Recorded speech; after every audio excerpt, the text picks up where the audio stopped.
Why do you need to know? We're like, Because a lot of times they have Okay. us.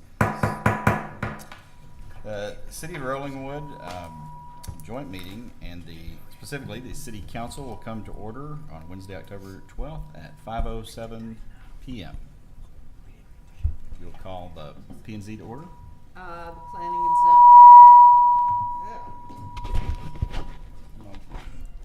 zone. P&Z is convened at 5:07 p.m. Called to order. Great, thank you. And then we will move to the roll call for City Council. The council members will state their presence. Councilwoman Brown? Brooke Brown. Alec Robinson.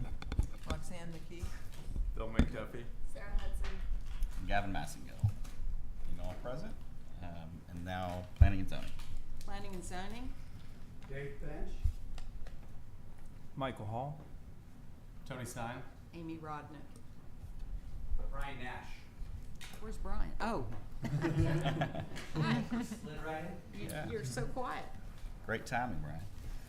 Okay, great. With that, we will move on to public comments for citizens wishing to make comments on items not on the agenda. Is there anyone signed up?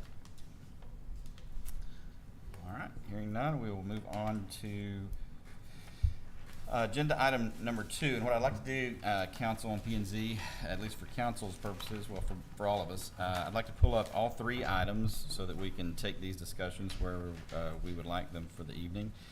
So with that, I'll pull up agenda item number 2, discussion and possible action in regard to residential zoning ordinance defining the minimum required depth and width of yards. Pull up agenda item number 3, discussion and possible action regarding building height and related provisions in the residential zoning code. I'll pull up agenda item number 4, discussion and possible action to begin an assessment of the city's residential zoning ordinances. And with that, council and P&Z, my thoughts for the evening, I gave some thought as to how to try to keep this somewhat organized. Don't know that it'll work, but what I'd like to do is open up and give the council members just an opportunity to say a few words or not if they don't want to, but just a few words of opening comments related to what sort of your goals and thoughts are for this evening and the goals of this meeting. And then I'd like to do the same thing and have some opening comments if anyone would like to from planning and zoning members. Again, you don't have to do that, but just to kind of give some of your ideas on kind of our goals and what we may try to cover this evening. And then I thought we would do sort of a walkthrough discussion with Kay Freeze, with some of the work that they put in for preparation tonight, and I think they have a memo that's posted in your packets that we can kind of discuss. I'd like to try to, these issues are prone to rabbit trails, so to the extent we can have some discussion, but if we can keep most of our questions maybe to the end, that would probably be helpful. And then I'd like to walk through sort of the proposed solution I know that Councilwoman Brown had worked on and council sent to planning and zoning, maybe just a quick discussion of that with Councilwoman Brown. And then maybe we could kind of wrap up with some question and answers and really kind of dig into wherever council and planning and zoning would like to go with some of the things that come up over the course of all those different discussions. And then my thoughts would be have a discussion sort of as in terms of what next steps might be or may not be, and how planning and zoning would like to move forward and how council would like to move forward. So that's my thought on what we can do this evening. And with that, I would open the floor to council members if they want to make any particular comments about any one of these items or all of these items, sort of generally speaking. And if you're all shy, we'll move right through these and we'll just be hopping right along. So. I'm just going to defer to Brooke to start since she's the one who's Well, taking the lead on it. I'm happy to do that. Nice to have you with us, P&Z, tonight. I think the last time I attended a P&Z meeting, the council had asked for P&Z to provide comments on the proposed comprehensive plan, and in particular the zoning changes associated with commercial development. So one comment I'd like to make is we're now ready for y'all to take that on. The council has received funding from RCDC for the legal work associated with drafting those commercial area, commercial corridor zoning changes. And so that is ready to go with this new upcoming fiscal year in the budget. So I think it'd be good for us to have some discussion of and thought about how to proceed on that, what kinds of, how you want to structure those hearings. If you recall, there are zoning changes related to, or recommendations for zoning changes related to the north side of Bee Caves Road to the south side of Bee Caves Road. Those would deal with both setbacks, parking height limitations, new incentives for the kind of growth that Rolling Wood residents have indicated they would prefer in the commercial corridor. And those provisions would give additional impervious cover in trade for doing some landscaping and green development along that commercial corridor. So I think it's exciting to get it started on that, and just want to alert y'all that there's a lot to do coming up, not only for the residential code, but for that commercial code. And then my interest in having this joint meeting tonight is to talk about some concerns that have been raised by a significant number of members of the community and by our staff and our engineering support with problems with our existing code, issues that render the city not able to enforce what people expect, some drafting concerns with respect to the code, and two in particular for tonight. The first related to a code provision that essentially can be argued to give a developer the ability to develop a property beyond the setback requirements, the 30 feet in front, the 20 feet on side, the 10 in the back, because of either cantilevering a building or extending a building's structure through some elements that seem to be exempted from the setback limitations. So that's what we want to talk to you about. We've distinguished, the council has adopted a resolution, a motion at the last council meeting to ask that y'all take the zoning change that's identified in item number 2 in this agenda, take that up right away.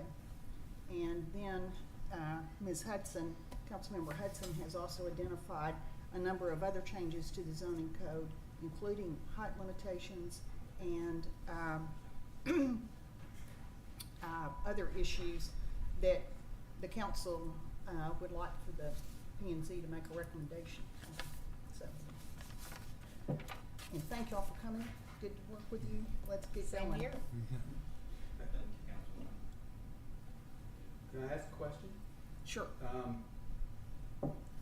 With everything that I've read here, it looks like, you know, the things that are being discussed here are already on the books, but need clarification more than anything else, or something that, I guess, strengthens the wording such that there's no question as to what it is that the city wants developers to do, what the guidelines really are. Right. There's nothing new here that I see, except maybe cutting a few things off. Do I have that right? I mean, or is there more? That is true with respect to item number 2, Okay. clarifying the setback requirements. The items 3 and 4 would be additional concerns, some in that same category, clarifying language that's not typed, and some would be enacting a new limitation, so to speak. So, the Yeah, I item. read it a little bit differently, that there is new information because the 2 foot, as written was not in there before, so I think that's the change, I believe. I think it currently allows for cornices and Okay. et cetera to extend into, and then now we would be proposing a 2 foot limitation on that. I think that's. There, that is what is in the draft. I think what you also have in your packet are the similar, code requirements for Westlake, for Lakeway, and for other Texas cities that show there's a range there. That's a judgment call. That's something you ought to take comment on, but it's within the range of 18 inches to 36 inches. And currently, there is concern that the Roanoke Code has no limit on how far a building might extend beyond the building line into the setback. And we have some spec homes that are extending cornices, roofs, patios beyond the building line to the full extent of the setback in some cases, or 80% of the setback, which then puts that roof or edge with the drainage going off on the neighbor's property. That's the problem. It's not that we don't like that we're trying to come up with a plan that reduces building size. It's that there are consequences when you don't have setbacks. There's a lack of privacy. There's a lack of clear responsibility with respect to drainage. There's a loss of trees. There are other consequences from not having a reasonable limitation. Right. To be clear, we do have setbacks. Yeah. Yes. Right. I guess These- one of my questions would be, you mentioned specific homes. That was one of my big questions was, I've been on planning and zoning for quite a while now, and generally the order has been sometimes city council will send something to us, say, we talked about this issue, we think y'all should talk about this issue, maybe come up with any ideas for solutions. I've probably only been on for 5 years or so, but this is the first time I recall where we got written code, submitted to us from city council to consider, in a meeting, and potential approval is what it sounds like. So that felt a little bit different than what I've experienced before, and I was just curious to get a little bit more background on what's driven this. I've heard a couple of notes as it relates to developers and spec builders and setbacks. And then my other follow-up question on that was, how many, if we're dealing with specific problems, how many are we dealing with? Which are some of the houses? What are the specific examples? Do they literally go all the way to the edge of the property? Are we talking about 4 feet versus 2 feet? Just kind of some of that background. Yeah. The issue with respect to timing is, as you know, there's not, a city may not enforce an ordinance until it's been adopted. And here, for a zoning change, an ordinance would have to be, has to be a public hearing. Charlie, keep me straight. Public hearing before planning and zoning, another public hearing before the council, before a change could be adopted. The reason for the change that's been sent to you is frankly my naivete as a new council member that we couldn't adopt this at the council level.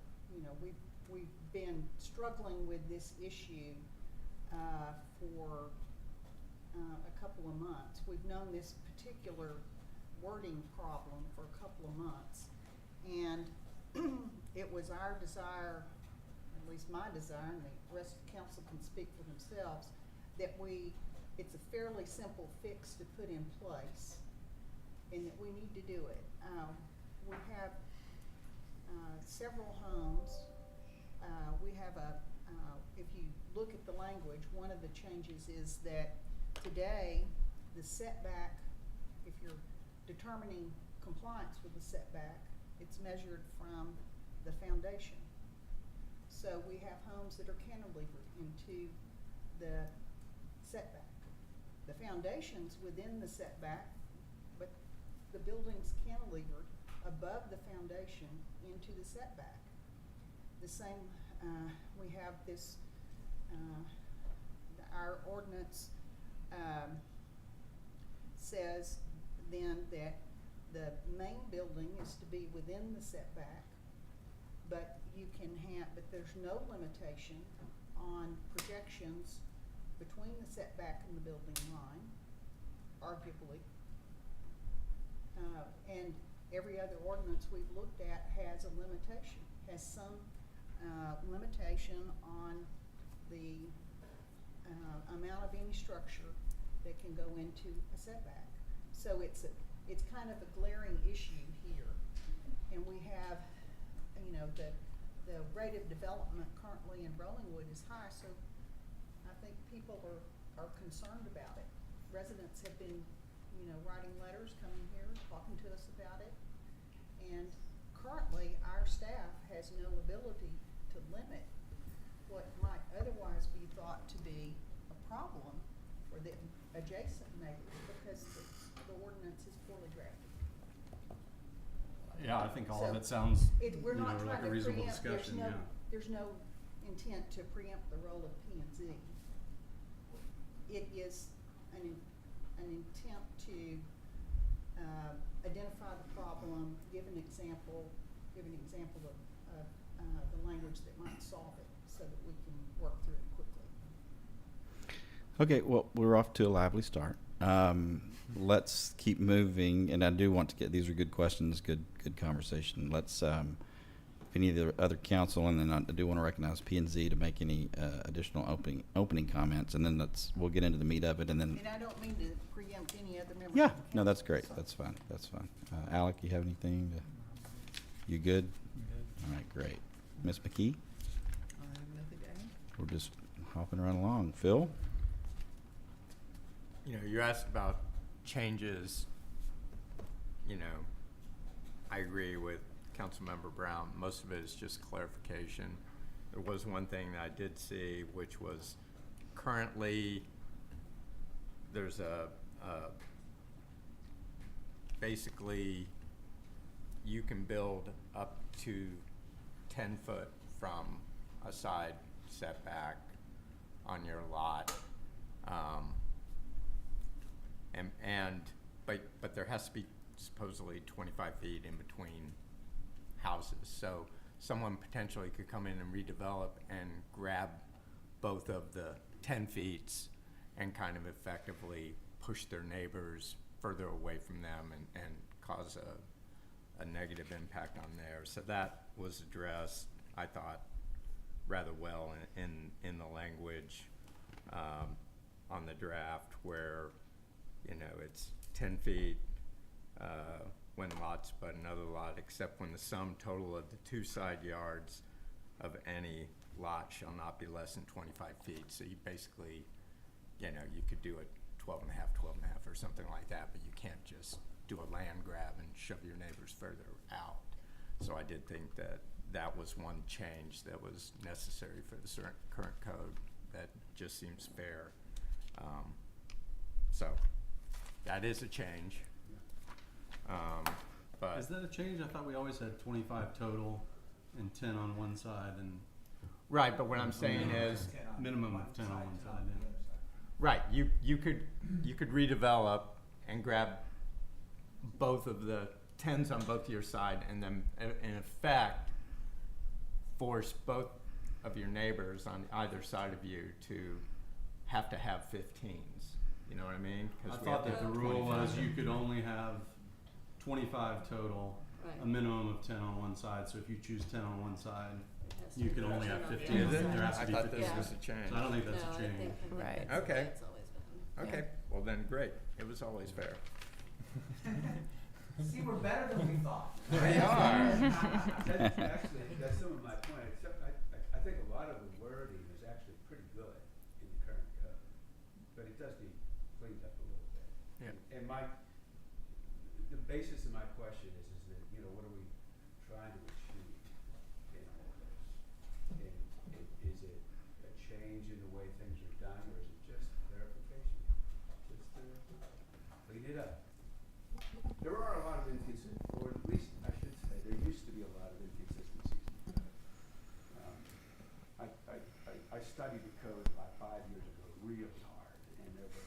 things in there that made me say, one of these days I'm gonna be on P and Z and look at some of this stuff up, you know, but, We're glad to have you. look at me now. Look at me now. But, it seems that some of that's been pared down over the years too, so there have been improvements made to it. Yeah. Great. Thank you, Phil. Ms. Hudson? And if you would, maybe, I'm sure you're gonna cover this, but also maybe a smattering of item 4 too. Yeah. That's what I was gonna. There we focus go. I on. shouldn't have preempted you. I'm sorry. Now, number 4 was the one that I had asked. Back when we were looking at starting the whole comprehensive plan process, what I thought we most needed to focus on was on our residential building code and kind of deciding what the plan was for the residential portion of the city. And that was not what the rest of the council at the time thought needed to be the focus, or the mayor at the time. And so the comprehensive plan was really focused more on the commercial side of things. And so when we approved the comprehensive plan, my little caveat for approval was that we then do an addendum to that plan to address the building code issues. Because we have had a lot of changes in Rollingwood since the code had any kind of a comprehensive review. You know, once upon a time, we were all on septic and we didn't really have to worry about encroachment because everybody had the setbacks, plus you had to have a drain field, so there was a lot more space between homes. You know, we didn't have to worry about the trees so much because you left the trees in the drain field.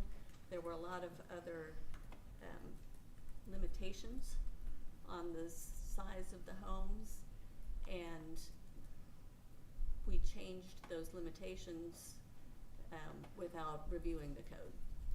And so I think that we need to make sure that we take a look at it. And then, you know, Rollingwood's a hot place to be these days, and so we've got a lot of people coming in deciding that this is a great place to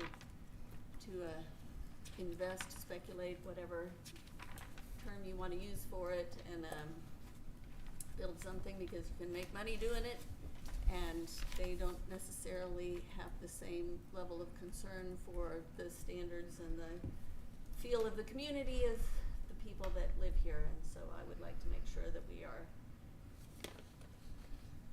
determining what we want Rollingwood to look like, instead of letting the builders determine what Rollingwood is going to look like.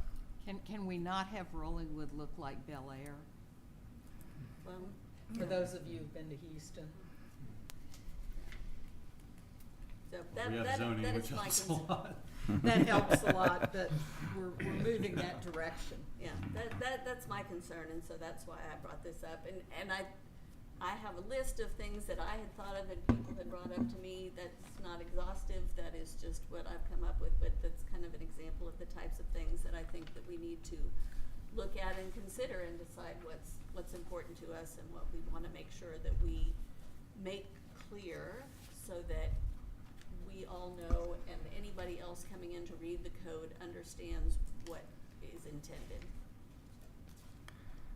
So. And correct me if I'm wrong, Councilmember, but I think some of those items are listed in the one sheet that's provided in the tonight's packet too, so. Yes, right, they're on there, but that's what I said. That's Not an not exhaustive not list. the list, Yeah. that's just the things that I'd come up with, but I'm, you know, certainly open to anything else that people can bring up that needs to be addressed as well. And how does that happen? That probably couldn't happen this evening, where you would create this exhaustive list of things that need to be addressed. But Well, at least open the opportunity for it. This is the start, and then Yeah. we would have to have a public hearing, and so we have a public hearing, then you can have members of the community can come in and bring in, you know, issues that they have, see, you know, everybody's got a little different perspective and experience with redevelopment going on around them and things that they've seen are an issue, or, you know, concerns, or people that have built homes and have said this is a problem and nobody understood what this meant, or, you know, people can come in and bring those ideas to us so that we can take a look and figure out how we wanna address them. I think that's a good idea, and I would expand on that by saying, like, with the comprehensive plan, which is focused more on commercial and park and everything, went through an exhaustive, resident survey process that was, as opposed to, I feel like there's been some things in the past where, we publicly post things and we have a meeting where we discuss, and, oftentimes, unfortunately, best case, we have 3 or 4 people there. I think something like this, that's on par, what we call it a residential comprehensive plan. I think that it should be incumbent upon the city, planning and zoning, city council, everybody to actively outreach the community, to engage and solicit involvement as opposed to post and see what we get. Because in my experience, probably a function of like my place and my 3 kids going in all different directions all the time. It's everything I can do to find time to invest in planning and zoning. I think that's the case with a lot of people. So I think with something where we'd be, effectively doing a residential comprehensive plan, I think it's incumbent upon us to really outreach. And I think surveys sometimes the best way of doing that, open houses. So I agree, there's a lot of things that need to be addressed. We've, I think, done, a lot to clean up some of those, but certainly I'm sure there's plenty that, needs cleanup. You talked about making adjustments to clarify. I think there's other things on here that would be changes that I think are, certainly just warrant discussion. I just think I would say, I think we need to be super proactive about getting as much resident involvement in that as we can. I think, Brooke, to your point, I don't disagree. I do yeah. not disagree. And like, as an example, you said we've gotten a lot of feedback for, regarding the, I guess, number 2 from people, and I haven't seen any of that, being on planning and zoning. I mean, I think we need to do everything we can to make sure that everybody's seeing that feedback and soliciting that feedback too. Is there a way to quickly summarize some feedback? Well, that's a great segue. Let me thank you, council members, and I'll recognize Commissioner Rodnick to make a few comments, and maybe that's your opening comment. Well, we have not received feedback as members of planning and zoning from the public. I mean, I think we all have our own opinions about what's happening in Rollingwood right now, and I have a mega house going up right across the street from me at the moment, which is going to be very large and very white. And I have some concerns about the character of Rollingwood being diminished by what I see being built right now. I mean, there's a 9,500 square foot house going up on Park Hills. And I'm not saying people can't build big houses. I mean, I've seen some beautiful homes being built in Rollingwood. But I think we do have to ask ourselves what kind of community we want to look like. Thank you, Commissioner. Commissioner Nash, do you have any comments? Yeah, I'm not totally following if we're going agenda item by agenda item. They are all on the table. I'm just trying to warm It's a everybody. free-for-all. I'm just trying to warm everybody up with some opening comments so that everybody has a chance to say a few words, and then we're going to ask Kay Freeze to go through their. I'll go in sort of a recency bias. So I thought that Sarah, your comments were great, and I think this list is a great sort of starting point. But like you said, it's probably not exclusive. And I liked what Tony was saying. I think putting some organized effort around a revisit to the residential code makes a lot of sense, and having a good opportunity to get solicit input from the community. I think that's a really great idea. Because, I don't think that it's ever a bad idea to keep revisiting what's working and what's not working. So I think your efforts in putting this together have been great, and I think we should solicit as much as we can. We get like bits and pieces of it, piecemeal on P&Z, and sometimes it is a little hard to kind of, we'll get like, what was the one with like the RV issue, right? All of a sudden it popped up that like there's 2 different competing provisions in different parts of the code about where RVs can be and for how long. And until we saw that conflict, we didn't know about it. So we're dealing, it's like when it comes up. But I like the idea of putting some thought behind a more comprehensive plan and revisiting some of, what maybe has been done before. So I think that's awesome. The The projections and cornices and eaves thing is interesting because I hadn't realized that was a problem. So, like, I think Tony was saying, or was it Amy, it's just not something that's percolated to the P&Z. I'd love to know about the examples so that I can better appreciate sort of the concern there. Because I don't think it's like clarifying the code really, because the code's pretty clear that eaves and those, you know, it says permitted projections, which I suppose could use clarification, but the eaves and cornices are like, you know, clearly accepted. And I think you pointed out, well, that's not true for a lot of these cities that we looked at. And so now that I know that we, you know, might have an issue with it, it'd be really great to know what those examples look like so that we can kind of better understand, like, you know, oh, that, yeah, I see it now. Yeah. So appreciate, you know, this is great getting, I love the combined meeting idea Yeah. because it I think hopefully will Right. allow us to move the ball forward faster. We can Agreed. come up with those, we can give you those examples. I can put together a list of those examples. And the issue's not that, you know, you don't want cornices or eaves, it's just in our code, it's unlimited. In every other code you look at, there's a distance on how far that eave or cornice or patio or roof can extend into the setback. So that's the issue here. There's not a limitation, it's unlimited. And so it doesn't allow the city of Rollingwood, we have one example, the house on Park Hills, where the roofs on upper levels extend almost to the property line. And of course, the neighbors have brought those concerns to us because the neighbors are impacted by that. Is that the one that was, somebody mentioned it's like 9,500 square feet? It's a spec home. Oh, with the dry creek. Yes. Yeah. Exactly. Okay. Take a look at it. Not so dry. We've had other residents say, this house is going up next to me, can they do that? Uh-huh. You know, and that's how it's coming to the attention of the council. There's a home on Rollingwood Drive where the major part of one side of the house is cantilevered about 18 inches above the foundation. I've been, the one by the pool? Yeah. I've been curious about Yeah, that. So is that exactly. the base, is at the setback line and that whole structure extends out into? I don't know that or for was it- sure, okay. but it's raised the question, and then Right. if you go to the Ah, code, got it. the code says That- I you raised the question to measure- me too, You yeah. I measure think it from just the kinda- foundation. That one cantilever is over the driveway. Yeah, so I it's, think, I think that one's fine.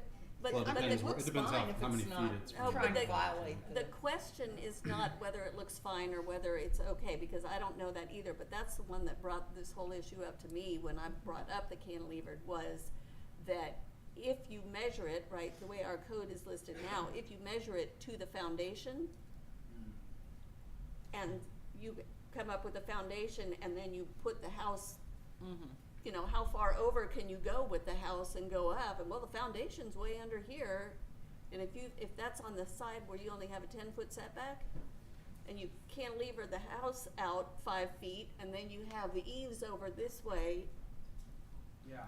then Well, all- Well, I yeah, think- I'm yeah. not saying that, you know, I'm not saying cantilevering is fine, I'm just saying it looked to me like that house would have been in compliance even if we had Westlake's ordinance. But I agree with you, in principle, you know, we already have developers who are paying $2 million for a lot, essentially, because they're buying ranch houses and scraping the lots. And they're wanting to wring as much money out of that as possible and put that house as close to the setbacks as possible.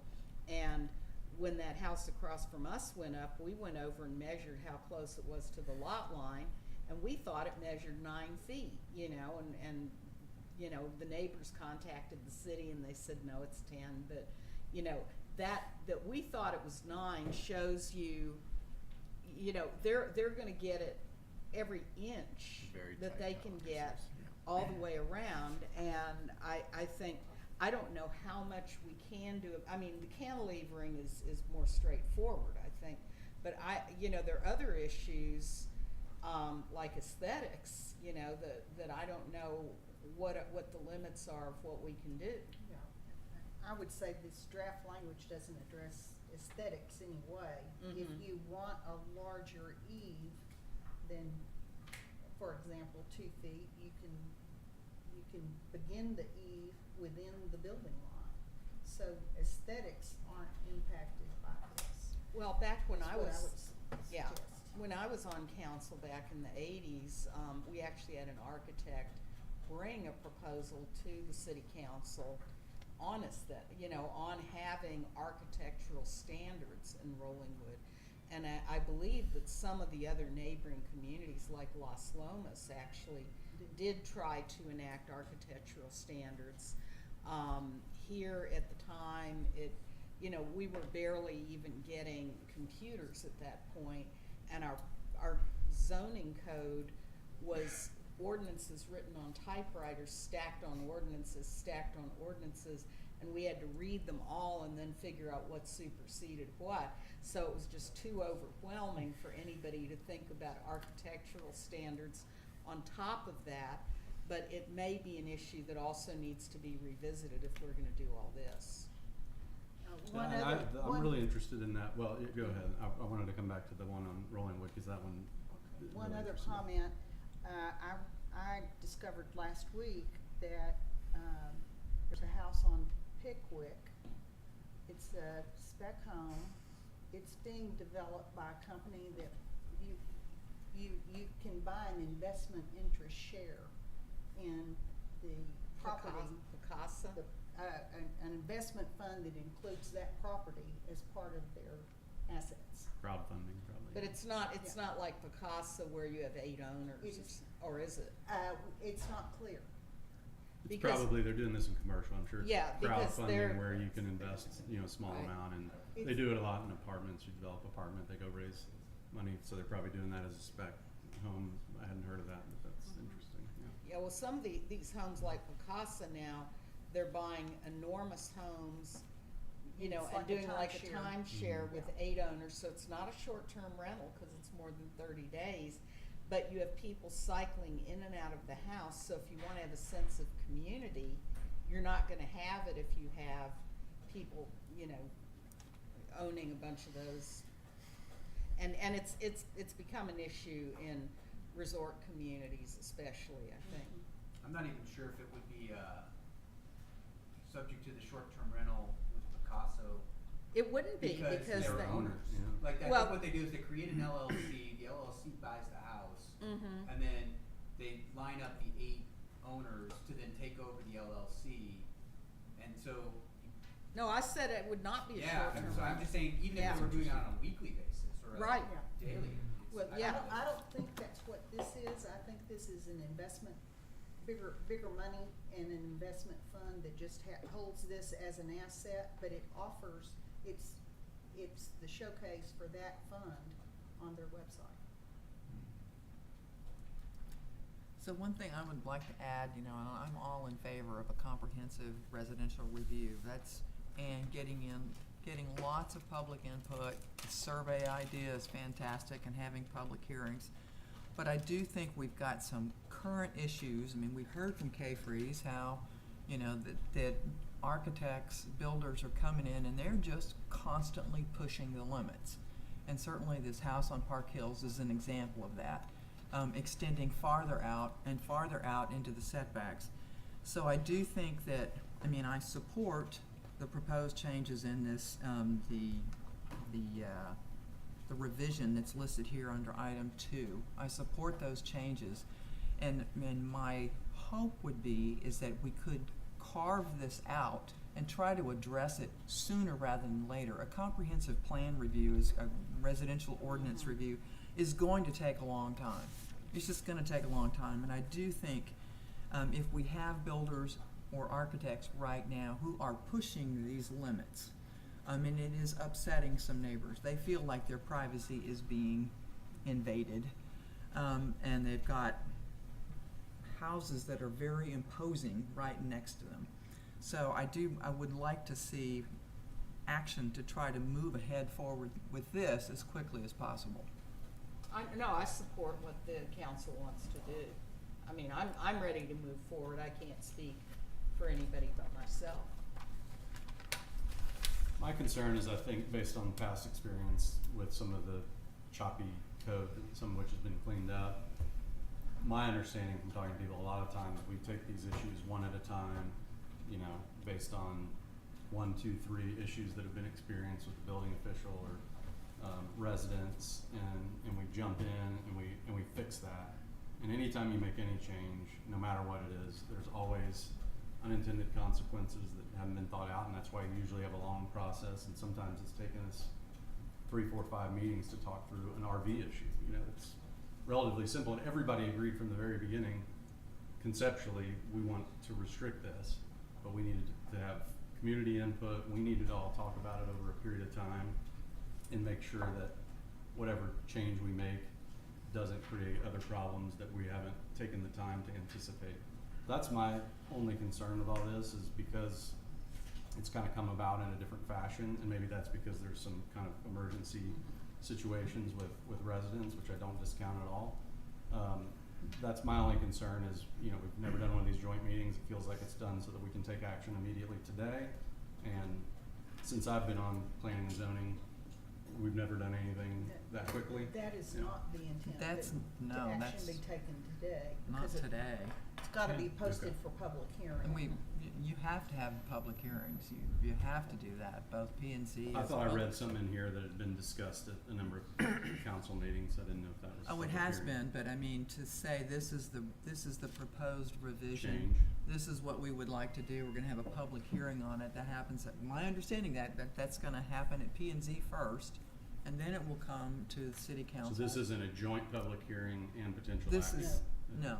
Oh, when you just said, I'd really like us to take Yeah. action today, I Oh. heard you saying, Yeah. let's get this thing knocked out and we're all going home for dinner. And I was Okay, like, well, I apologize for not being No. clear. Totally, I Being heard clear what, I about heard that. what Tony said, so, okay. I Let's- was just concerned about trying to do it in the context of an Mhm. overall I agree with that. review, in which case, who knows how long it might be. No, I agree with you, Roxanne, in terms of, you know, this is probably urgent, and, you know, wheels do tend to turn slowly on some of this stuff, and, I mean, to me, this seems straightforward. You know, there may be some tweaking at the edges, but that we can either vote up or down on it pretty quickly in P and Z. Great comments, and let's not give up on going home for dinner. I've got Cub Scouts, 15 minutes. Commissioner Hall, any opening comments? I'm just kind of soaking in most of this, and my view on it is there's a ton of development that's happening in Rollingwood, and there's a mixture of houses that are now new and houses that are older.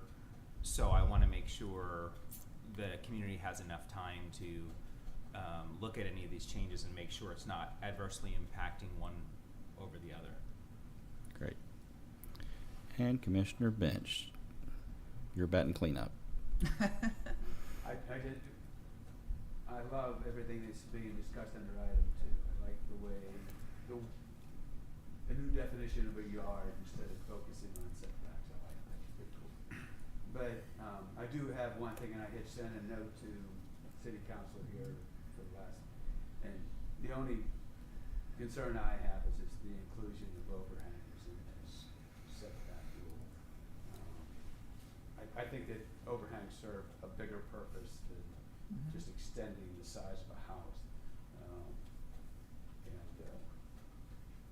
Just from an energy standpoint, I think that we should be encouraging energy efficient building when we can, and recognizing too that no developer is not gonna take advantage of every square inch that they can on the setback within a property. But I don't wanna sacrifice the use of overhangs for energy efficiency as a result of putting these stringent limitations on where you can build or how far out you can build.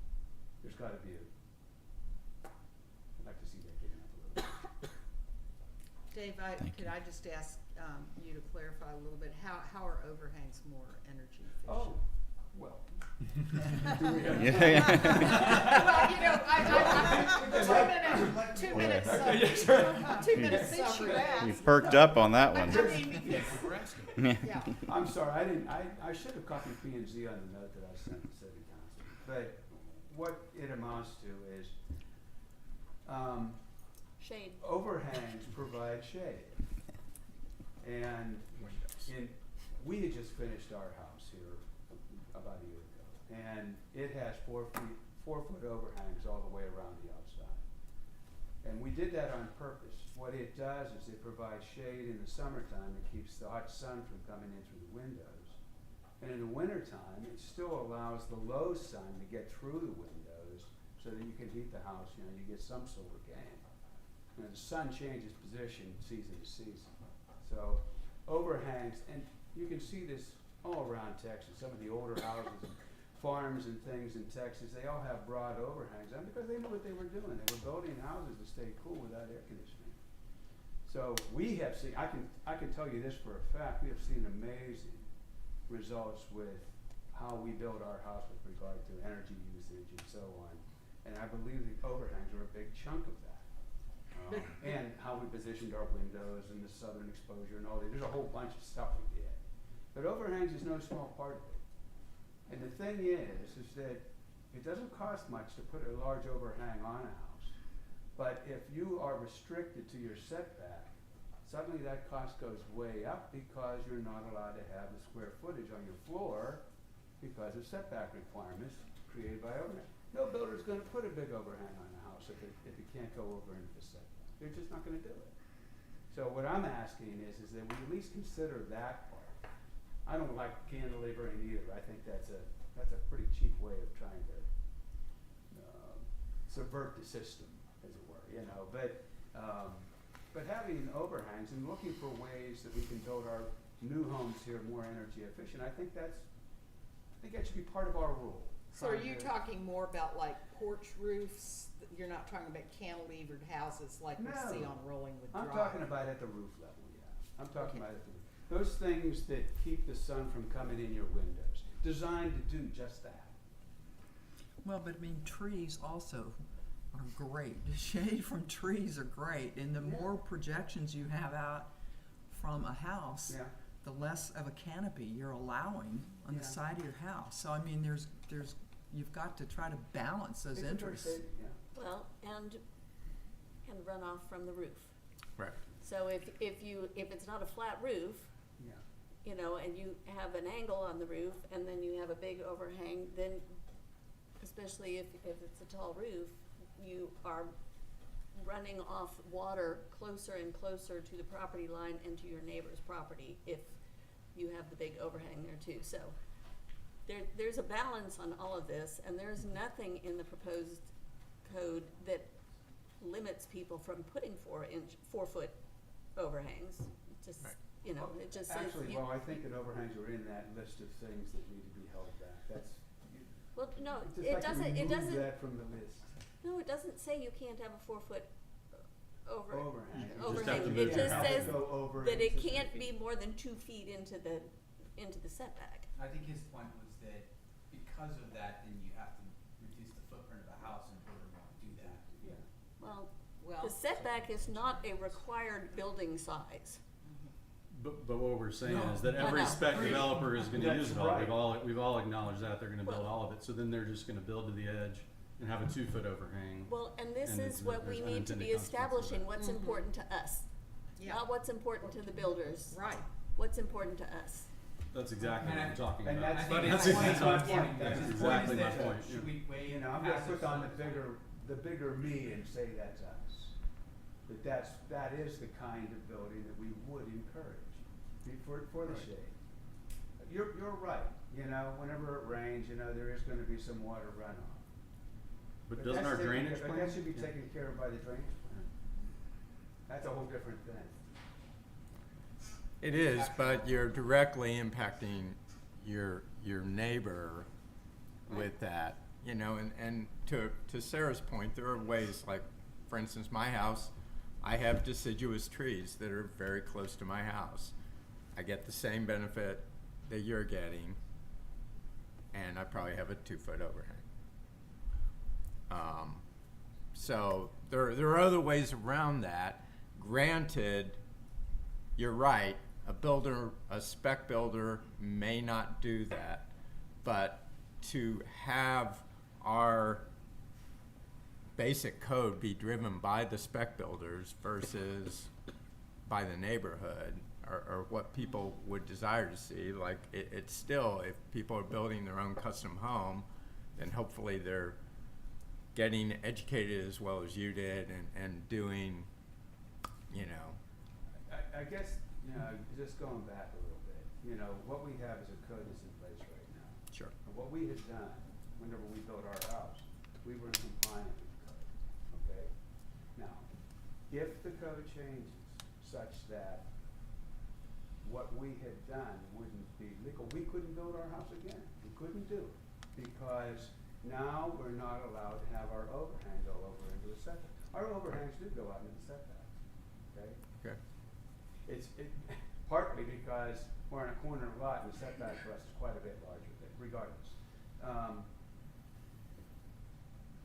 All I'm asking is, you know, at the beginning of this, I asked the question, are we clarifying or are we changing? All right? And what it sounded like was it's mostly clarification. And there probably are a few changes. This is a change. Mhm. Okay? So what happens here with this particular thing will change the way the code is. And like I said earlier, I'm really happy with the way that the yard is being defined now, and what kinds of things like cantilever and whatnot are not going to be allowed. All I'm asking is that this one thing be excluded from that, the overhangs. Well, to your point, I mean, so to my point is, I have no problem with something as long as you're not impacting your direct neighbor. To your point, your overhangs go into the setback because you're on a corner lot. Therefore, your direct neighbor is the street. I don't have a problem with you going in a setback on a corner lot. So maybe that's a change we can add to our code to allow, you know, going to a degree into the setback, because on a corner lot, the setbacks are larger and more, you know. So that may be a modification that's valid. I think all good points, frankly. Yeah. I mean, I think the point is just that it should be discussed and sort of weighed against each other. Sure.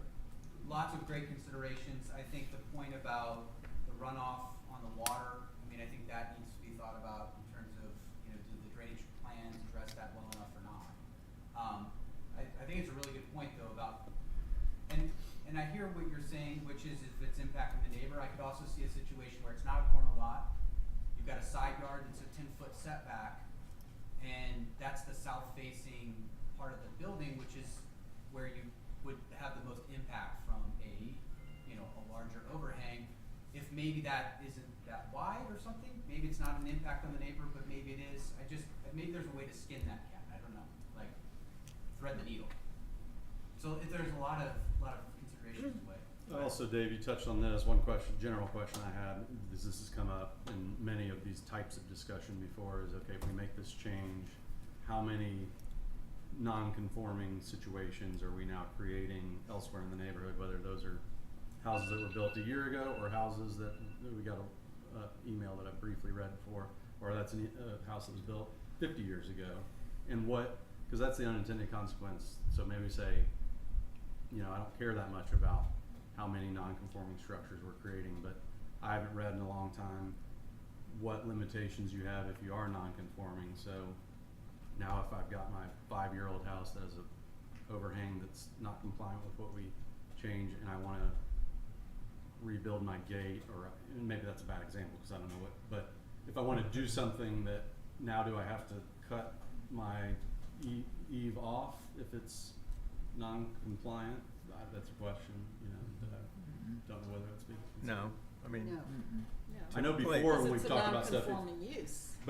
but we had before, I know we had discussions about if typically, you wanted to yeah, extend a code's not made wall, retroactive. you had to bring the entire structure into compliance, so you basically could not extend that The wall. non-conforming structure. If Non-conforming. you wanted to extend the non-conforming structure, you had to bring it into compliance. And I think there's a percent of the building, if you're modifying the building by a certain percent, then you have to, and Nikki can probably answer, you have to bring the building into compliance. But if you're continuing to live in your home, then the non-conforming nature of that change doesn't impact you.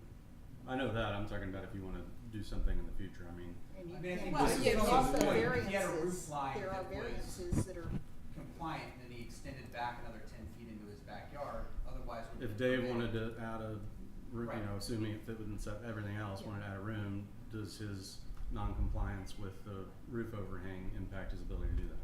Right. And I don't know, And if these maybe are- y'all have studied all that in writing this, I haven't had a chance to look at it, it's just a question I have. I'm familiar Yeah. with the non-conforming use, but the issue here is that, let's say Dave wants a 4-foot, eave. He's calling it an overhang, but we really don't have a defined term for overhang. Is it a cornice? Is it an eave? Is it a permitted projection? And if he wanted to put a 10-foot eave or overhang, our current code doesn't restrict that. And so the issue is not, we don't like overhangs, but what's a reasonable limit for your house and your neighbor's house? If you start to think of it, how far can my neighbor go toward my house? Then I think we have the right, as a council, have the right judgment in place. Because you're protecting Amy, and Amy's protecting you, and we're protecting Alec, and, you know, we're living in a community where we all gotta get along. So that's the issue. Currently, we have a problem. I think it's 100% worthy discussion, I mean, Yes, okay. absolutely, no debate at all. I guess my question is, what are we trying to accomplish tonight? Yeah. What are the next steps? You know, are we accomplishing an initial discussion tonight? Then we're gonna have a P and Z meeting where we all discuss it even further. I'm just raising all the Yes. questions. I read this, you know, before the meeting and said, here's all the things that pop into my head that I would like to discuss. You know, are we trying to do that today? Are we kicking this off and then we're gonna have further discussion? I guess, you know, maybe that's part of the question is what are we, What a what are our segue. Yeah. goals What a and segue. timing? That was like a softball headed to me there. Thank Yeah. you for that. I do want to have an opportunity to visit with our city engineers. If I could get A.B. Salinas to come to the back mic. And at this point, it may be safe to say that I've scared A.B. Because I have since learned, after mentioning the memo that K Freeze has been working on is a little bit more of a work in progress than what I was led to, or what I understood it to be. So I'll back off of that a little bit. But we will talk a little bit about what all you're looking at and what you're kind of working up for all of council and planning and zoning to look at a future date. And as you're collecting your thoughts, one thing I would like to do for the record, since we're recording this and folks may listen to it later, I think it's helpful for us to just kind of run through quickly what codes are in play and where some of these items are, so that when folks want to do a little bit more homework and if they do want to continue to reach out to their planning and zoning members and their city council members, folks kind of know what actual municipal code for the city of Rollingwood that we're talking about when we're talking about these issues. So just, I'll kind of, if you'll bear with me, and then and that maybe give you some things of like, these are some of the areas that we're looking at, because I think that you are. But we're really in two codes here. We're in chapter 107, and this is of the Rollingwood city ordinances. Chapter 107 is our zoning code. And in that code, for building height, we're in the definitions section, which is in 107-3, and you'll see building height and residential defined there in that section of the code. Well, we're also somewhat over in section 107-71, and that's the section that's titled maximum permissible height. So those are kind of two of the areas that we're mainly dealing with when we're talking with these issues. There is an overlap also in a different chapter of our code, which is chapter 101. Chapter 101 is our buildings and construction code, And there's another definition over in that code, in the definitions section, which is section 101-2. So if your concerns or you're interested in issues related to this building height discussion, those are sort of the codes that are in play that may be getting straightened out or discussed or changed or those sorts of things. So I want everybody to know that. When we're talking about yards, and when I say yards, this is sort of this is overlapping with discussions around setbacks. So I'm not going to get too much into depth of discussion of that, but they're not necessarily interchangeable, but they are related to one another. And in this code, we're really talking more about depth and width of yards. And those issues are found again in chapter 107, which is our zoning code. And those issues are addressed in mainly in section, again, the definition section 107-3. Lots of definitions there for folks. And you'll see the definition of a main building and some references to that pretty far down into those definitions. I think it's under definition 7. Again, looking at our codes, you'll often see some references to 1987. A lot of these codes have not been updated in quite some time. Another section that is referenced here is also in the setback line is also defined in that same section 107-3. And then yards are also defined in 107-3 at the very end of the definitions section. So those are all areas that are mentioned in the definitions section. Again, some of this, in my opinion, is not very artfully crafted in our code, and they did a lot of work in the definitions where, in my opinion, they should have done them elsewhere. Also in this chapter, section 107-75 is titled Yards Generally. This is also a section in play here. And then really the brunt of this issue is contained in section 107-76 titled Minimum Required Depth and Width of Yards.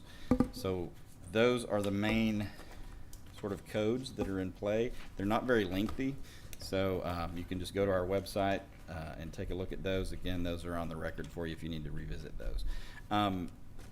Mr. Salinas, if you would just kind of walk us through kind of what y'all's goal is. I know that you're putting together some information for everyone and want to be a resource for us. So help us. Obviously, you've heard a lot of the discussion. You and Brandon, your planner, have been intimately involved in some of these issues. Help us not necessarily sort through it tonight. I don't think that we're ready for decision making, but help guide us in how we can, what our next steps should look like in terms of what you've seen, what you've read, and how you think we can move forward. Okay. Well, good evening, Council. My name is A.B. Salinas. I'm with K-Freeze. And over the last several weeks, we've been working to kind of help clarify how we're defining, how we're applying the code, and then providing some recommendations of maybe how we could move forward.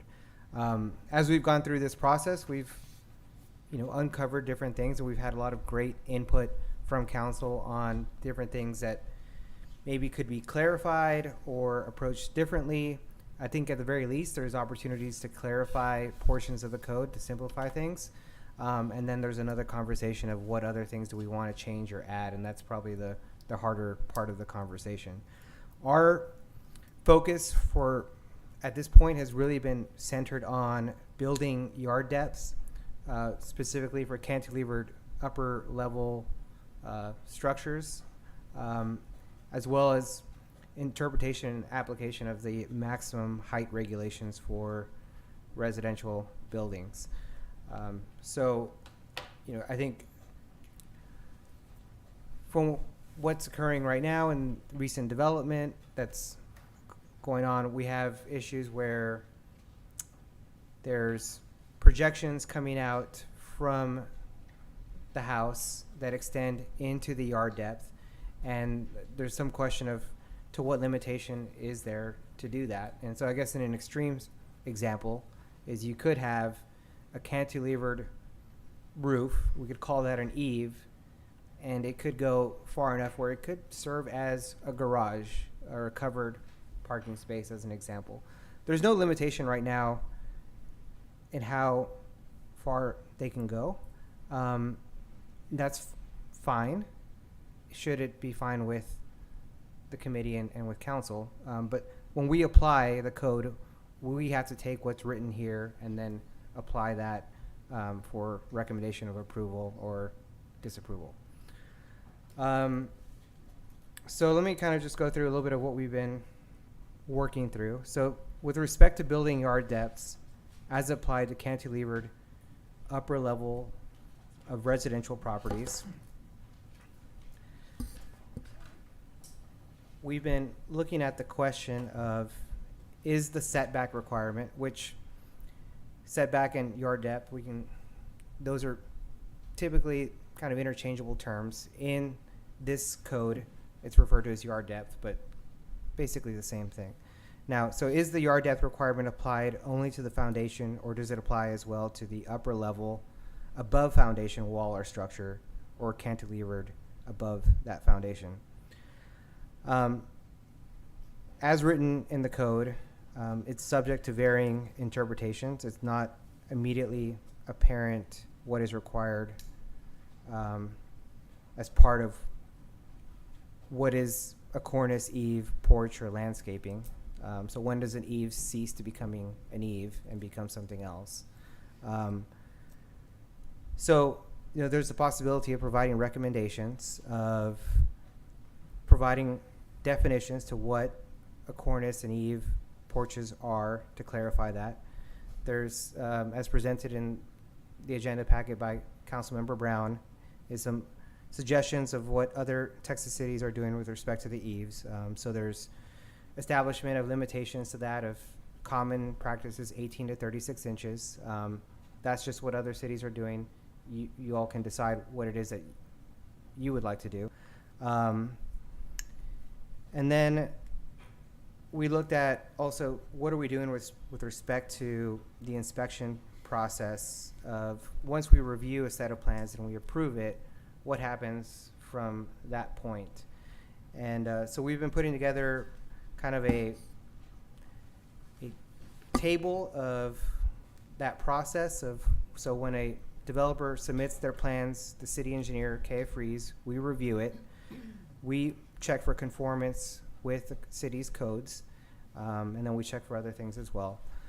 And then once that's approved, then it's handed over to start construction, right? And at that point, the builder will put together a form board survey, which is, they basically set up the framing of the form of their foundation. The city's building inspector and the city will review that form board survey. In kind of reviewing that process, there is opportunity to probably firm this up in terms of, there's not an exact measurement that's taken from, let's say, the building property line to the yard depth line, or where the foundation is placed. So like if there's a 30-foot setback and the foundation is placed at 29 feet, there's really not a mechanism where we're getting to that level of precision in the process. That could be something that could be buttoned up a little bit further. Same goes with the framing inspection or the building height. That's another thing that we've been asked to look at. We review the plans for general conformance. So if the framing is following per the plans, then generally logic would say that the building height should be about what it says per the plans. But is there a survey grade measurement that occurs at this point? There's not. So if somebody is building to the 35-foot limit and then actually builds it to 35.2, there's not that level of detail. Now, you could say that that's too much of a burden on the developer and the community to be required to do those levels of surveys in the process, or not. But that's just kind of the way we're reviewing things as it is. We've also been. So just to be clear, what would you, on that height example, what is being done now exactly? What's being done right now is the builder will do let's say the wood framing for the structure, and then the building inspector will go out there and review what has been framed versus the plans. The drawing. Yeah, and check if that's correct. And they're checking other things, International Building Code type stuff. But with respect to the height, that's the extent of their check. So, I mean, to oversimplify it, it's eyeballing it. I think they're, yeah, you know, looking at it. Looking at it, it matches the You drawing. kinda know, yeah. okay, this If they've floor is added another supposed to be section, 10 yeah. feet, and those are two by fours, and they're not abnormally tall 2x4s, so they're gonna comply, right? I would assume that's. Right, right. So I mean, in the process of reviewing the building, you know, we're checking for general conformance, not exact precision detail, because things change during the construction process, and there's variability. And when you add levels of precision, it adds cost, of course, because you have to make sure that everything is to that precise measurement. Is the starting point well defined though? Is your data, is it really clear? No, You know, it is not well defined. I had to look at that house, you know, that's been discussed a couple of times here. Park Hills. Yeah, Park Hills, and that, you know, it's like a dentist's office to me, but it's really difficult to know where that measurement might have been taken from, as far as 35 feet goes. Dave, the neighbors are calling the house the HEB. There you go. I feel like we're taking a But, live shot. you know, it seems to be that somewhere along the line, you're gonna find more than 35 feet height. Sure. It's gotta be, it's in there somewhere. And We did. and I would say that's one of the challenges that we've been having is trying to verify that datum and then that building height.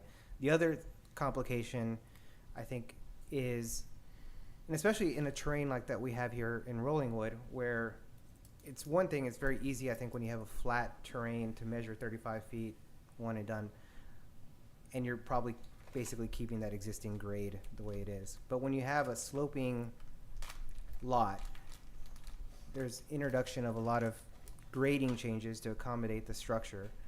We check the 35 feet based off of the existing grade, but there's other changes to the terrain that occurred during the building.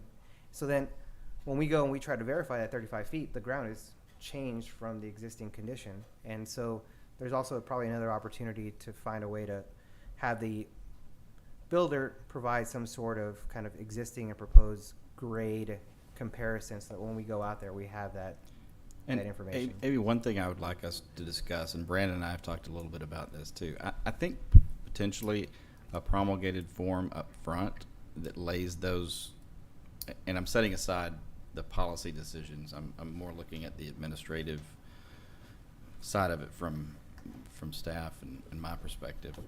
Policy decisions can be made, but whatever those policy decisions are, I do believe some sort of promulgated form that is gives clear indication of what those datum points are, so that everyone's on the right page to begin with, is something that we should potentially look at to help button this up too. I think that's going to be having experienced trying to sort through exactly what the datum is, and is it number on the plans or is it not, like those get to be difficult conversations, especially if you're having them 6 months later. And so I think some upfront promulgated forms so that everybody starts on the same pages and is clear from the first what those metrics are that you're going to be judged against, I think could be helpful. And I'd like to discuss more, and we can do that not tonight, but that's one of the things I would like to discuss. Right.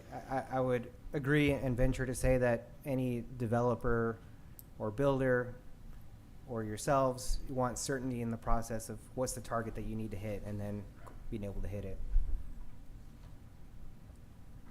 Yeah, because the height, isn't it some sort of average measurement if there's grade? Like a portion of the structure can be taller than 35 feet. It's sort of some Right. sort of average, right? Well, it's not written as an average, but the complication is you've got a sloping lot, right? And there's a limitation to, on the back side of, let's just say that it's sloping back with the rear of the lot being lower. You are limited to 10 feet from that low point and then 35 feet up. And then on the other side, it's 5 feet out and 35 feet up. And let me take a stab. It's and- tricky, and Well, Let me take a stab. I'd like to comment too here. Yeah, let me take a stab and you jump in if this is going to be overly simplified. It's not overly difficult, the way the code's written, to find the high point. And it's not, and I'll get back to the low point. So you find the high point, then you find the low point. And then are those 2 points, the difference between those 2 points less than or greater than 10 feet? If it's greater than 10 feet, then you use the upper datum point plus 35 feet. If it's greater than 10 feet, you use the lower point plus 10 feet plus 35 feet. The problem that I think, and I need to talk more and no one freak out, I think the problem that may exist in the code is an opportunity that if there's a hole here, I can fill in that hole and then I've got a new low point. There's some ability to, I'm not going to say game the system, but I think that there's an ability to adjust this low point, maybe more so than needs to happen. And so if we can firm up a snapshot in time of like, here's what this is, and then it either is or it isn't greater than or less than 10, then I think we're closer to having the code work somewhat as written. But I think the ability for this low point to kind of fluctuate based on some definitions, I think is maybe where one of the problems is that we could maybe firm up and button up. Yes, ma'am. From a legal standpoint, our residential zoning code has a provision that says maximum permissible height. No portion of any building or structure except a chimney, attic, lightning rod, or equipment required by the building code may exceed 35 feet in height, period. We have an overlay under current interpretation of a definition, building height, residential, that's not used in that provision of the code. That came about because, as far as I can tell, Rolling Wood adopted the International Building Code for certain purposes. It has that definition in it, building height residential. And then it was carried over by staff interpretation to change the 35 height limitation in the code, even though the term's not used in that section of the code. So, we What have the section is second, that? the I'm reading section, it right now. the So you're saying section, that's not used at all in the code? the section of the code that defines maximum permissible height for residential is 107-71. The definition is in 107-3. 107-1? 7-1. 7-1. 107-71.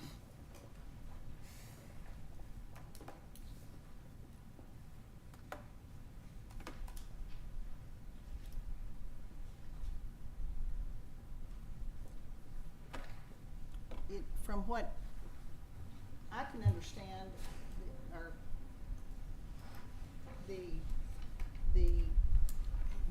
this issue that Gavin was addressing, the above, you get an additional 10 feet if the slope of your property is greater than 10 feet or less, comes about if you go up to 107-3, you find the defined term building height residential, and that has the process Gavin described in it. But that term's not used in our code that limits building height to 35 feet. It's the structure of the building you're measuring for the 35 feet. And that was the way it was applied until the recent couple of years. And so that's a code problem. But it's just These- wording, right? You just have to It's do not it just right. wording, it's whether you can enforce the height limitation. What's the intent? And these definitions come from the International Building Code and used for a different purpose than a zoning height limitation. That's the problem.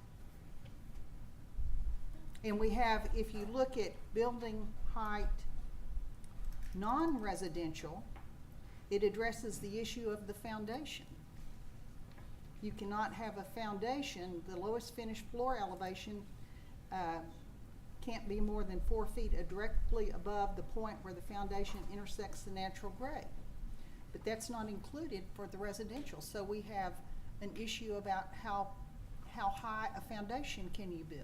That's the code problem, and that causes a problem with enforcement. Foundation model. And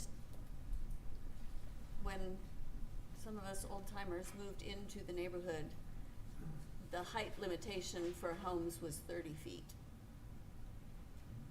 And then at some point it changed to 35 feet. And now it's being enforced where it can be 45 feet.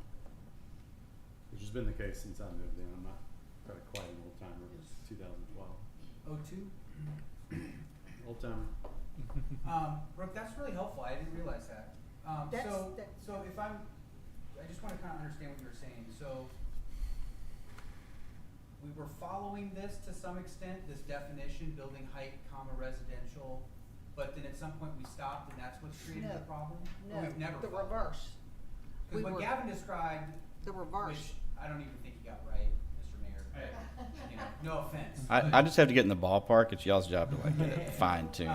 But yeah, there's like these ways of calculating the datum, et cetera, and I was like, oh, I guess that's what we've always followed. But is the problem that we've just, because as you pointed out, I think 107 71. thank you, 7.1, it doesn't even reference this definition. So are we Right. just not following that definition at all? Because maybe that's That an easy fix, definition you is- just follow the definition. That definition is used for different purposes. It comes out of an international building code. It didn't come from our residential zoning code. It comes from the international building code and is used for a different purpose in that code. That code does stuff like structural integrity, other issues. You can adopt it for zoning, but it's not. I got it. Okay, so I guess. It's never been, 107-71 existed since 1987. It was amended once in 1995. And that was a recodification. It wasn't a change in the language. The building code, the building height residential definition was added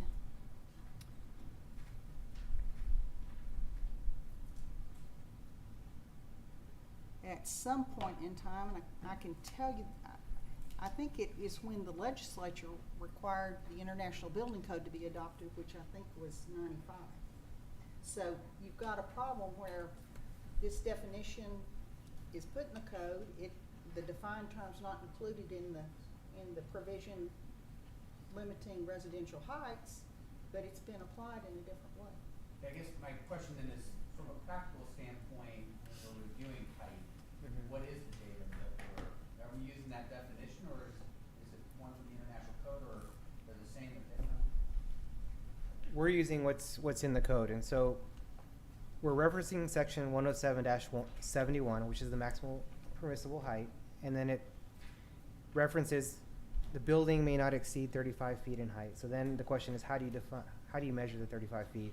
And then we reference section 107-3's definition of building height Oh, for okay. residential. So you're using that same definition, even though it's not expressly referenced in that. Right. That makes sense. But it wasn't used previously. And Previous to when? the defined term is not included in the maximum height. So if the defined term entered in 95 with adoption of the International Building Code, has this been, I don't know if anybody knows, has this definition been used for purposes of calculating building height since 1995? I can research that. I can't tell you today. I can tell you it is not the way the code was applied until the recent several years. Building heights have been limited to 35 feet, and the language is no portion of a building structure may exceed 35 feet in height, so you're measuring the structure. You don't have to have a start, you don't have to have this, If you stack 3 or 4 floors on top of each other, are they more than 35 feet? exactly, Plus the That's it. plus the Plus the foundation. foundation. plus, including the foundation. Yeah. Including the foundation, but it's 6 inches. Or Yeah. 10 Yeah, if you're feet. using this, then you're gonna have, Or you 10 can have one feet, side some that's of them. 45 feet and the other side wouldn't be as big as the other. Right. You can't have it 45 feet because it exceeds 35 feet. That part of the structure would exceed 35 There was some feet. ADAM calculation when we built our house. I don't think anybody thinks our house is too tall. It's 2 stories, but there is a 20-foot drop front to back.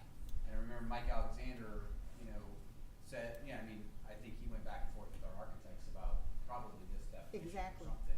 And we have situations When did where, you build? 2012, maybe 2013. Yeah, I just know when we moved in, this That's definition was, problems. what was Mm. reviewed. Yeah. we have situations now, because this isn't, where a house, we're not taking into account, let's say, we can debate how high a house is reasonable. But you have a situation where we're not regulating the foundation, and you're having a situation where a house is on a higher property, there's a lower house, the house and its pool are higher than the roof of the house below it. And so you have this house that's been there with the potential problem for flooding or, structural failure. If that pool had structural failure or a leak, it's gonna flood the house below it. So we need to tighten up these things. I'm not suggesting one solution today, but we've got a problem. We've got a problem.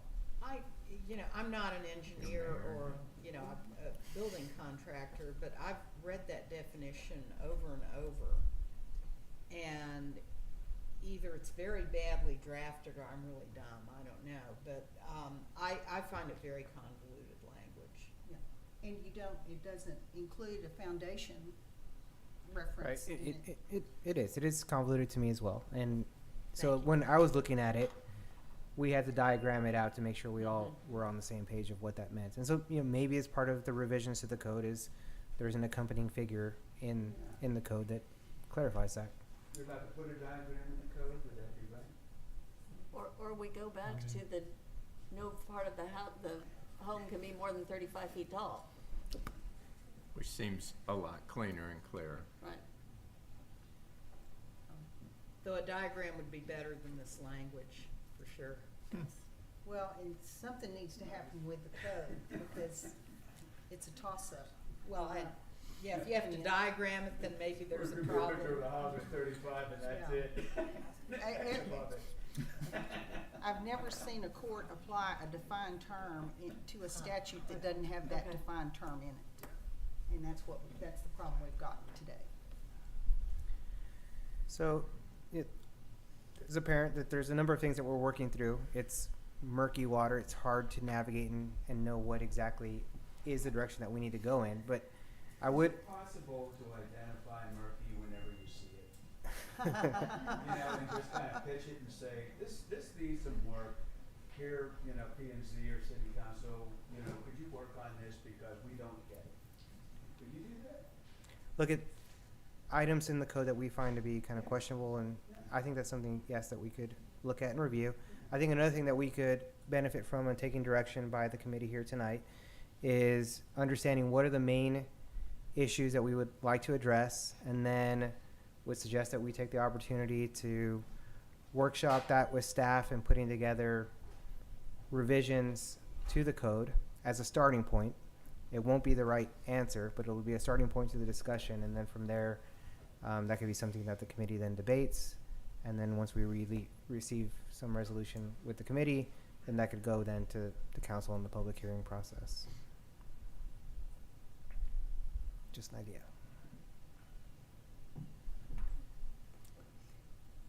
Is that all you had That's all I got. for your presentation? Okay.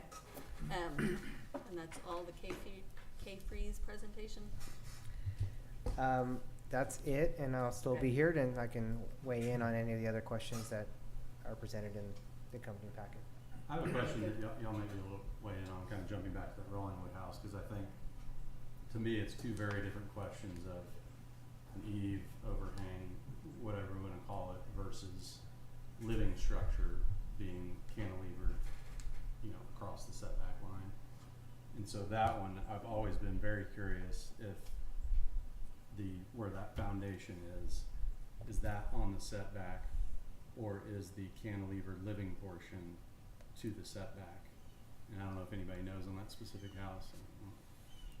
Because to me, No, I think, my opinion is, if foundation is the measure, and then a follow-up question on that is some of the roof lines that we've talked about that exist that clearly go into the setbacks, are any of those creating living space at an elevate? In other words, could you cantilever a patio that you can sit on that hovers above the setback, or is it currently being enforced that it would just be an overhang? And then the other The question answer is that is cantilevered yes, you living could. area.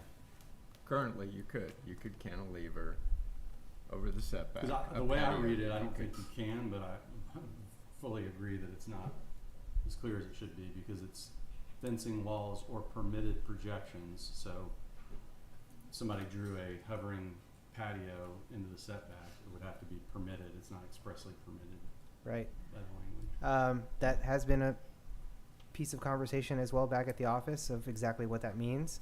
I think the intent of the code is to not have it be habitable space, a porch or any sort of occupied Right. area. And I think that's the way we're basically applying the code. But what is actually happening may be a completely different thing. I don't know if we approve some sort of eave or cantilevered opening and it's not shown as an area to be a porch or something else like that, but is So it maybe could be something on ground level that's covered now, but we're not approving cantilevered, elevated patios or rooms. that's my understanding, yes. And you don't know specifically on that Rollingwood house, my question about. No, we'd have to look into that and we can certainly provide a response to Ashley and But she can. I feel strongly that we shouldn't have, whatever we decide on how far the eave can or cannot go in there, I don't think we should have a scenario where you can build the foundation to 10 feet and then Right. you can build living space that juts out, another whatever, even 2 feet, 0. Right. in my opinion. Right, so I can check in on that particular 'Cause that's what property really and impacts neighbors. Now you have our planner that reviewed it. people hanging out and living in the setback. Yeah, that's a I good will point. say, and I mentioned this at a council meeting when we talked about this before, I have an elevated deck that's attached to my house. And when the builder was putting it in, he goes, oh yeah, you can, cause part of it is cantilevered. And he goes, oh yeah, you can go as far as you want to. And I went, well, maybe you could interpret it that way, but I don't want any part of it closer than the building line is allowed. But that was his assessment of the rule, and that actually didn't even require a building permit. So there was nothing that, it would not even have been reviewed, An elevated patio doesn't need a building permit? no. No. And I specifically checked on that, which seemed crazy. Yeah. But yeah, that was his assessment, was that it could be cantilevered into the setback. And there was nobody that was reviewing that. I just That said, one on Rollingwood, I've always thought that would, to me, be gaming the system if that overhanging part If- is right, in the if it had, setbacks. yeah. right, Well, I think a lot of us who have what might be considered older homes in Rollingwood now probably have non-conforming uses. I mean, I know my house does. Somebody built I guess, just a storage unit, but with a foundation right in the setback, and it was built when the house was built and approved by the building inspector. But I know if my house burned down, I could not build that thing back, I mean, it's just the way non-conforming uses work. not sure about that, cause it seemed like the accessory buildings was okay to have like sheds and things like that in the setback. I didn't wanna bring that up in this conversation, cause I just Well, wanna keep it simple, but. I've got one, you know, I'm not gonna tear Yeah. it down, but, Yeah. you know, it was there when it was built the same time as the house, according to our neighbor. Okay, are there, Go ahead. I was gonna ask if there were any more questions. Yes. I was gonna ask the same thing. We've lost our mayor, but, are we, like, I think to your question earlier, what's the sort of, sounded like we generated a lot of thought and a lot of ideas. Are we take this and set up some further meetings for public comment? What's the next step? I'm assuming we would have to have, number one, a planning commission meeting to either vote this up or down and then send it to the council. And that would be a public hearing, and then you could have a public hearing and accept or not accept whatever recommendations we Right. have. But we're just looking right now at this one proposed revision of the building code for an immediate meeting of our commission and then an immediate meeting of the council. And then long-term, how we collaborate on any revisions in the building code beyond that, which we all agree, I think, are needed. You know, we're probably looking to some guidance from you all on that. Yeah, actually, how was I believe it was a city council action that set up the comprehensive review, right? I mean, I think The we comprehensive didn't plan. create what was the strike force? Is that what it was called? Right. Yeah, but like, you know, I think it would be great if city council wanted to move forward with something similar for the residential process. So we could get, you know, residential feedback on the residential zoning code in a similar manner with the survey. I think it's I think arguably more important than the commercial Yeah. park, I mean, in a way. Yeah. It's, I mean, I think 75% of our land is residential. Was there, I guess you all would probably know, but was there like a substantial cost involved in that sort of endeavor? Well, it started out with a consulting firm that came in and did the first pass of the comprehensive plan, which caused such an uproar The survey. Mhm. that then the strike force was established because we needed more direct residential input, or resident input instead of the what the consultant had put forward. And so that's kind of how that's, but we did have a significant cost for the consultant at the start of that. I think that we made much more progress, and which is a much more thorough review and more in line with, you know, community values when we had the strike force do the work and come up with what was, you know, what we could all agree with. So was there a comprehensive plan? I remember the one from the consultant, and then, you know, what we have now. What do we have? Did the strike force start over? Did they take that initial draft and really, you know, put their imprint on it? You know, was there value in having the starting draft, as controversial as it was, towards getting a finished project, as opposed to trying to garner the citizen effort to write something from scratch, if that was the question? Brooke was on the strike force, so she can probably address that. Yeah, what I would say is that the strike force,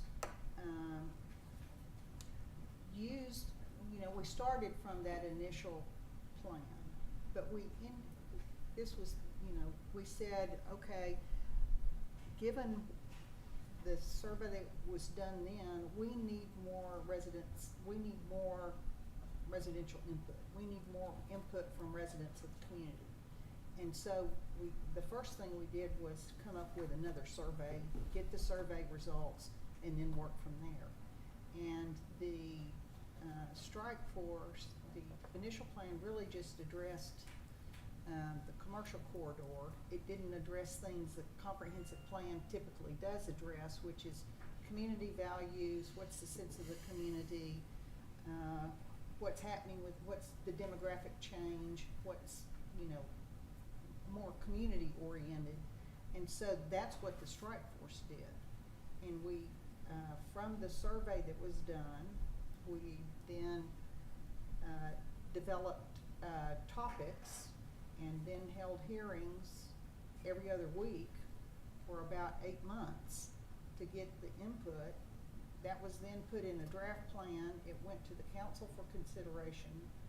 The council said, we want the input of the planning and zoning. It went to y'all for consideration, took those comments, held 3 public workshops, and then the council took it up for consideration at a council meeting. And so that's the way that process went. Which I think And we is did, great. we did most of that in-house. I think there was, that part of it in-house. We did have, help from one of the consultants firms, and Was it I'm not Bowie? remembering the name, I think for was- actually was it- compiling the was it- survey results. Was Bowie, I'm sorry, Bowie, I, the I'm PR not firm? sure, but I think so, Yeah. yeah. So I guess, would you characterize like the current version as a heavily edited version of what we started with, or a Right. new A thing? new, it Okay. was different focus. So this was different largely thing. written by the community with Exactly. help from a consultant, as opposed to written by the consultant and edited by the community? Right. Okay. Right. And the strike force. So that maybe answers the question. I was was- getting at, is it worth spending the money to Yeah. a consultant, because it gives you a good starting point, even if there's controversial stuff that nobody wants? Didn't Or help. it sounds like it was proved to be not a good use of money. Except to focus the community on, we wanna give our input. I just was That- thinking it about, didn't do sometimes that. it's daunting to think about, okay, if we're gonna do a comprehensive overhaul of our Yeah. residential zoning, you know, who's taking the lead on writing that? And so I was thinking, is it, you have a consultant do that, and then we take ownership of it and completely I do edit like it? the, I but- do like having, I think the hybrid approach to me seems like you've got the professionals that Yeah. do this for a living, plus I think the strike force and having that, you know, it sounds like that was really important to making sure that what the professionals were doing got molded into something that makes sense for our community. So, you know, I mean, obviously, council will be setting it up, but I think that sounds great if we could do that for the residential plan. Wouldn't it be good to start off with the community though, just to try to at least Give guidance. assemble what the concerns are as Start opposed to with that, having them and then being bring it in. suggested Yeah, by somebody else. That's a much better way. Because It Yes. sounds like that would have been the more efficient Yeah, way to yeah, have done that- this, yeah. Yeah, I mean, if a consultant's assistance is required, that can come a little bit later. Sounds like Well, a good and- idea. It seems to me grassroots, particularly in a town this size. I think that's the best way. I was just thinking about who's gonna write it. Yeah. Not That's where we got help on, you Yeah, know, right. and That sounds like a good if, way. if you wanna get real nerdy about it, there are there are probably 500, comprehensive plans adopted in Texas by Texas cities. And we can look at, it's not hard to find them, to look at what they include in their, what considerations they include in their residential section, and use that as a framework for Mhm. what needs to be considered. You know, here's the topics that we need to address for Rollingwood. Or the Yeah, ones that are that's a great idea. typically addressed for Rollingwood. That's not hard to find or dig out. Okay. Well, so it sounds like a group of people need to get together and try to use That was my thought, is just, Yeah. yeah, I mean, how I'll be on. you know. Okay, I think before Gavin left, he indicated that we had some residents that perhaps wanted to provide some input on items that were on the agenda. Yeah. So before we take any other steps here, Thank go you. ahead and please introduce yourself and tell us where you live and. Yep. Hi, my name is Kendra Rollison. I'm building a house on 304 Vale Street, and I currently live at 301 Wallace.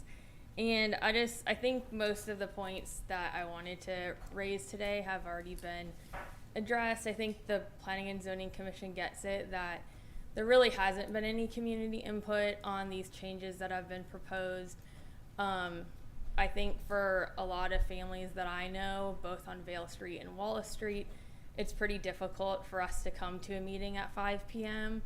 And so I'm here kind of representative of those other families, a number of whom are also building houses. I don't feel like my voice has been heard. No one solicited me about what changes should be made to the code. And so I think similar to what Tony said, I think the onus should be on the council as representatives of the citizens of Rollingwood to try to get people involved, have different opportunities, not only at 5 p.m., 6 p.m. during weekdays, but other times. My building process, the permitting was somewhat of a nightmare with the city. My house is fully in compliance with the code, although I know that I'm sure people are asking questions about that daily. We've had a lot of things happen at our site that we've had to go to get cameras put up. I think the general consensus as it relates to the building code, there is confusion surrounding it. I think that at the city level, it's pretty clear now that with the new staff involved in K-Freeze, that everyone's working on the up and up to get those issues resolved. But I don't disagree that a code rewrite should be considered, but with the consideration and input of all of the citizens.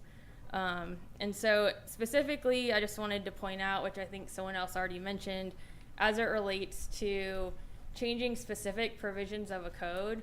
As a real estate attorney practicing now for 15 years, changing piecemeal portions of a code can have a lot of unintended consequences. I think you all touched on the legal non-conforming use, changing the overhangs or what can protrude into a setback will then put a number of the homes in our city as non-conforming, and then rebuildability becomes an issue along with a 50% or more renovation, which I believe is the percentage under the code.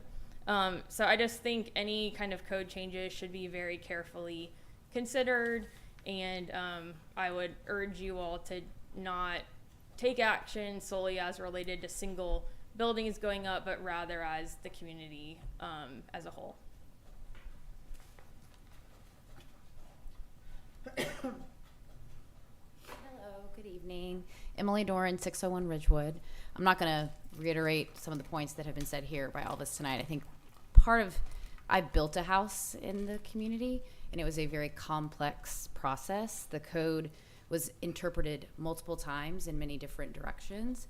So one thing I would love to be considered as we think about sort of a strike force for the residential piece is, I hate to call it a welcoming committee, but somewhat of a welcoming committee to builders so that we can try to get ahead of this problem instead of my situation, which obviously is different than everyone else's, but it was a lot of back and forth after things were built that we needed to change, that we then had to spend more money to fix. And so I would love more of a get in front of potential problems, obviously, instead of letting the problems happen and then we're trying to Band-Aid and fix them later. So I would just ask for that consideration to happen. Thank you. Okay. I think the next thing,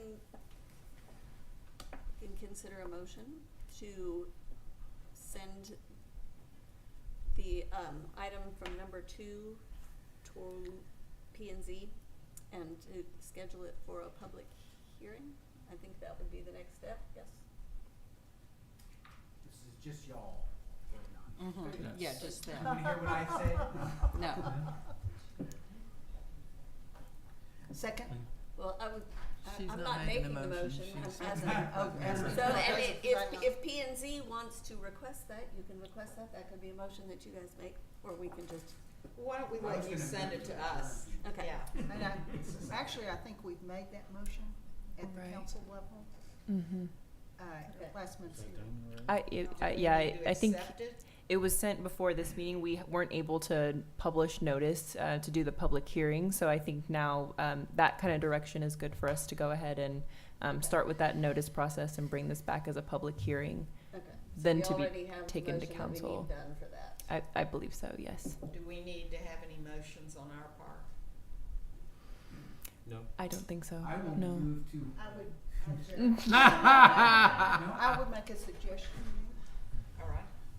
that y'all move, to set your dates for public, or consult and set dates for public hearing. Well, I think Follow we our are, hearings. scheduled to meet the first, Wednesday of November after this. So I assume if that gives enough time for a public hearing, which I think it does, that would be November 2nd. So the public hearing would be at our meeting? Yeah, yeah. And that would only have the I think you need to ask Item just two. item 2, yes. Only item 2. Only For item the, 2. for the hearing. Yes. Right. But you could also start, at that time discussing whether or not you wanted to establish a subcommittee on P and Z, or if you wanna request the council establish a residential strike force. Figure out who wants to help work on this, and, because I think that it looks like the next step is establishing who's going to work on this going forward and putting together a survey. I So think right is now, we probably just have one of had the- a commercial, or non-residential strike force, and not a residential. Right. We've Right. never had that. Right. I would also think, this is an aside, but, all those people that participated on that volunteered and clearly accomplished, you know, something pretty significant here, and boy, it would be great if they'd be willing to participate again. Yeah, yeah. I think the A lot of biggest experience there, participants yeah. were Tom Farrell, Brooke Brown, and Ryan Brian Clinton. Clinton, yeah. They did the lion's share of the work on that, so. I thought, But, yeah, last time we did like a citywide, who's interested in, I Right. think that Yeah, was really, Right. that's a really great idea, just to Mhm. give anybody that does have the interest and Exactly. the energy and time. Well, And I think each council will Was end there up a getting 2 sponsorship people, for each yeah, council member to? something like that. And I each think Right. there was, yeah. Yeah, yeah. Yeah, Right, I mean, we had a whole got a framework set blueprint, up for yeah. how we established the, it was really The well done. members- I guess. Yeah, I think we leverage that, I mean, as much as we can, Well, maybe if the council would give us some guidance on what, and staff too, since staff prepare the agenda, on what our agenda should look like if we have a November 2nd hearing. is that enough time for a hearing to be? We likely will Noticed? not. We likely will not be able to make that deadline for. We have to do a newspaper notice 16 days in advance. I think it's more than 15, or it says 16. One of the two. There's also a possibility of having to notice via mail. I think to the entire city, and so we need to look into what that's going to take. But we're probably not going to be able to make that date if we were to push a What week about the next or two. Wednesday in December? Because then the council, we also are bumping up on when the council meets, and then we're bumping up on Thanksgiving. Right. And a lot of people are gonna be out of town probably the latter half of November. So we're probably looking at early December then, right?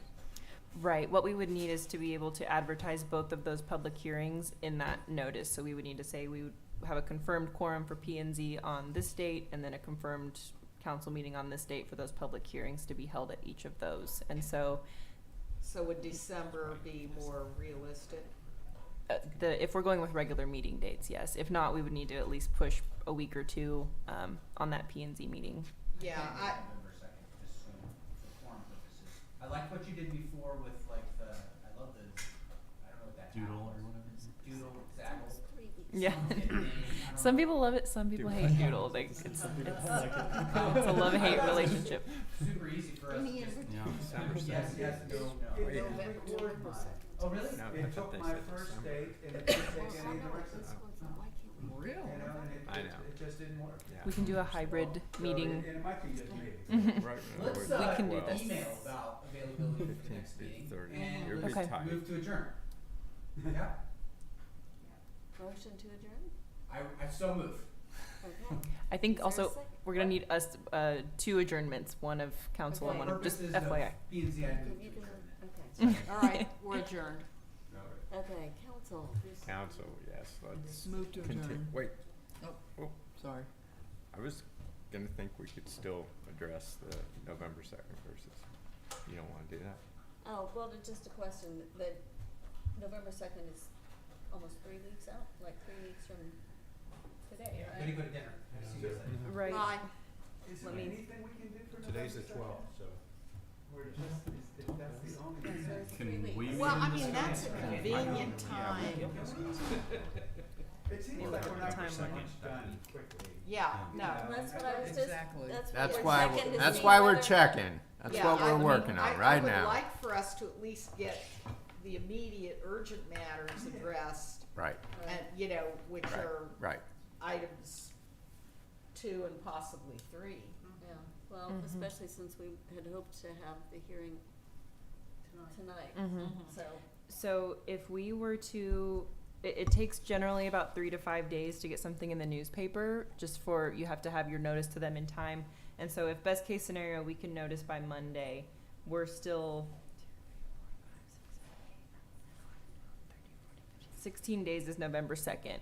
And so, I think we would need a week cushion to get, if we do have to do mail notices to the entire city, that's, 500 letters to stuff and send, and then that's also the newspaper notice. And so we need a confirmed quorum ahead of that, because if we notice for it and don't have a quorum, we've spent the money to, I could, To I get could that be in the a quorum newspaper. on the 2nd, I'm not sure about if we moved it to the 9th, if I could be here. okay.